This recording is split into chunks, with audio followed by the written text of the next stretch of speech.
സുഹൃത്തുക്കളെ, ദാമ്പത്യത്തിലെ സംശയരോഗം എന്ന് പറയുന്ന ഒരു വിഷയമാണ് ഇന്ന് നിങ്ങളുമായി പങ്കുവയ്ക്കുവാനായിട്ട് ഞാൻ ആഗ്രഹിക്കുന്നത്.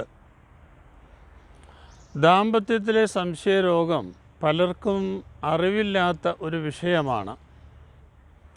അമിതമായ സ്നേഹം കൊണ്ട് ഭാര്യയ്ക്ക് ഭർത്താവിനോടും ഭർത്താവിന് ഭാര്യയോടും തോന്നുന്ന ആ സ്നേഹത്തിൽ നിന്നാണ് സംശയം ഉടലെടുക്കുന്നത്. ഇത് ഒരു കൊച്ചു കുഞ്ഞിൻ്റെ മനസ്സ് പോലെയുള്ള ഒരു അവസ്ഥാവിശേഷമാണ്. എനിക്ക് മാത്രം, എൻ്റെ മാത്രം എന്ന് ചിന്തിക്കുന്ന ഒരു മനസ്സ്. പക്ഷേ ഇത് മനസ്സിലാക്കാൻ സാധിക്കാത്തത് കൊണ്ട് പലപ്പോഴും അവർ തമ്മിൽ കലഹിക്കുകയും അടിപിടികളിലെത്തുകയും കൊലപാതകം വരെ സംഭവിക്കുകയും ചെയ്യുന്ന അവസ്ഥാവിശേഷങ്ങളും കുടുംബങ്ങളും എനിക്ക് കാണേണ്ടതായി വന്നിട്ടുണ്ട്. ഭാര്യയ്ക്കാണ് ഭർത്താവിനോട് സംശയമെങ്കിൽ ഭർത്താവ് സ്വന്തം അമ്മയോടോ പെങ്ങളോടോ മറ്റ് സ്ത്രീകളോടോ സംസാരിക്കുന്നത് ഭാര്യയ്ക്ക് ഇഷ്ടപ്പെടില്ല. ഭർത്താവിനാണ് സംശയമെങ്കിൽ ഭാര്യ സ്വന്തം അപ്പനോടോ ആങ്ങളമാരോടോ അതുപോലെ തന്നെ പുറത്തുള്ള ഏതെങ്കിലും പുരുഷനോടോ സംസാരിക്കുന്നത് അദ്ദേഹത്തിന് ഇഷ്ടപ്പെടില്ല. ഇതാണ് സംശയരോഗത്തിൽ പൊതുവായിട്ട് നാം കാണുന്ന ഒരു കാര്യം. പക്ഷേ ഇതൊരു രോഗാവസ്ഥയാണെന്നും ഇതിന് പ്രതിവിധിയുണ്ട് എന്നും നല്ലൊരു ശതമാനം ജനങ്ങൾക്കും അറിയില്ല എന്നുള്ളതാണ് സത്യമായിട്ടുള്ള കാര്യം. അതുകൊണ്ട് ഈ വിഷയത്തെക്കുറിച്ച് അല്പം കൂടി വിവരിക്കാമെന്ന് ഞാൻ കരുതുകയാണ്. കൗൺസിലിങ്ങിലൂടെ, ദമ്പതിമാർക്ക് കൊടുക്കുന്ന കൗൺസിലിങ്ങിലൂടെ പരിണയപ്രജ്ഞിതനായ ഒരു മനഃശാസ്ത്രജ്ഞൻ്റെ സഹായത്തോടെ ആ കൗൺസിലിംഗ് കൊടുത്തു കഴിഞ്ഞാൽ അവരതിന് വിധേയരാകുവാൻ സമ്മതിക്കുമോ എന്നുള്ളത് സംശയകരമായിട്ടുള്ളൊരു കാര്യമാണ്.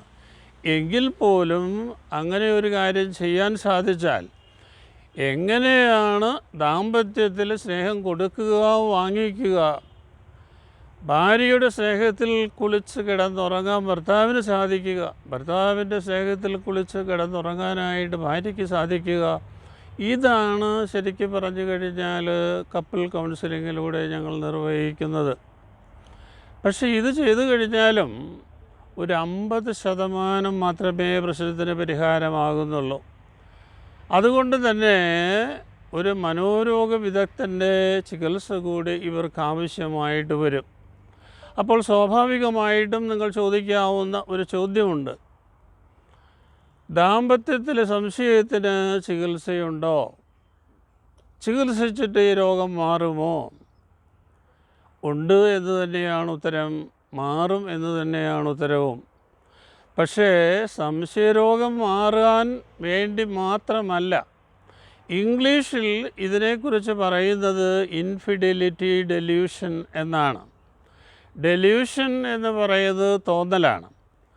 ഈ തോന്നുന്ന വ്യക്തിയെ സംബന്ധിച്ച് 100% ശരിയും മറ്റുള്ളവരെ സംബന്ധിച്ച് അത് 100% തെറ്റുമാണ്. അതുകൊണ്ട് ആ തോന്നലിനെ ഇല്ലാതാക്കുക, അതാണ് മരുന്നിൻ്റെ ഒരു പ്രത്യേകത. ഇനി തോന്നിയാൽ തന്നെ അത് പറയാതിരിക്കുവാനായിട്ട് സഹായിക്കുക, പറഞ്ഞാൽ തന്നെ വൈകാരിക പ്രതികരണങ്ങൾ കൂടാതെ പറയാൻ സഹായിക്കുക, ഇതാണ് മരുന്ന് വഴി സംഭവിക്കുന്നത്. ഇത് ഒരു പക്ഷേ ആജീവനാന്തകാലം മരുന്ന് കഴിക്കേണ്ടതായിട്ട് വരാം. ആസ്പത്രിയിൽ കിടത്തി ചികിത്സിക്കേണ്ട ഒരു സാഹചര്യവും ഇങ്ങനെയുള്ള രോഗികൾക്കുണ്ടാവില്ല. ഇതൊരു മാനസിക രോഗമായിട്ടൊരിക്കലും കണ്ടിട്ട് ആവശ്യവുമില്ല. സാധാരണ രീതിയിൽ പ്രഷറിനും ഡയബറ്റിക്സിനുമൊക്കെ മരുന്ന് കഴിക്കുന്നത് പോലെ മരുന്ന് കഴിച്ച് എല്ലാവിധത്തിലുള്ള ജോലിയും നോർമലായിട്ട് ചെയ്തു കൊണ്ടുപോകുവാൻ സാധിക്കുന്ന ഒരു അവസ്ഥാവിശേഷമാണ് ദാമ്പത്യത്തിലെ ഈ പ്രശ്നം. പക്ഷേ പലർക്കും ഭയമാണ്, ഇത് കഴിച്ചു കഴിഞ്ഞാൽ, മരുന്ന് കഴിച്ചു കഴിഞ്ഞാൽ രോഗിയാവില്ലേ, മാനസിക രോഗിയാകില്ലേ എന്നൊക്കെയുള്ള സംശയം. അത് വെറും തെറ്റിദ്ധാരണയിൽ നിന്ന് ഉടലെടുക്കുന്നതാണ്. അതുകൊണ്ട്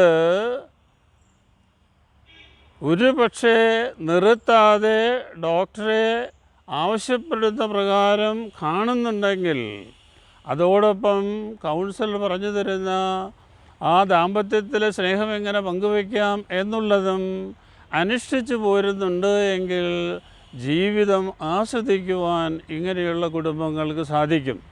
അല്ലെങ്കിൽ പലപ്പോഴും ഇത് നൈരാശ്യത്തിലേക്കും അതുപോലെ തന്നെ കുടുംബ കലഹത്തിലേക്കും നീങ്ങാൻ മാത്രമേ സഹായിക്കുകയുള്ളൂ.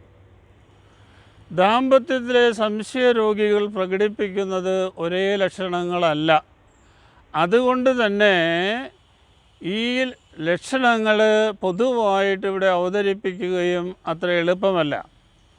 എങ്കിലും എന്നെ ശ്രവിക്കുന്ന നിങ്ങളുടെ അറിവിന് വേണ്ടിയിട്ട് ഉദാഹരണങ്ങൾ പങ്കുവയ്ക്കുവാനായിട്ട് എനിക്ക് ആഗ്രഹമുണ്ട്. പക്ഷേ ഇന്നത്തെ എപ്പിസോഡിൽ ഞാൻ ഉദാഹരണങ്ങൾ പറയുവാൻ തുടങ്ങിക്കഴിഞ്ഞാൽ സമയം നമ്മുടെ വീഡിയോ ഒരുപാട് ദീർഘിച്ചു പോകും എന്നുള്ളത് കൊണ്ട് ഇന്ന് ഞാനതിന് മുതിരുന്നില്ല. അതുകൊണ്ട് ദാമ്പത്യത്തെക്കുറിച്ചുള്ള സംശയരോഗത്തെക്കുറിച്ചുള്ള ഉദാഹരണങ്ങളുമായി അടുത്ത എപ്പിസോഡിൽ ഞാൻ നിങ്ങളുമായി കണ്ടുമുട്ടുന്നതായിരിക്കും. അതുവരെ എല്ലാവർക്കും നന്ദി, നമസ്കാരം.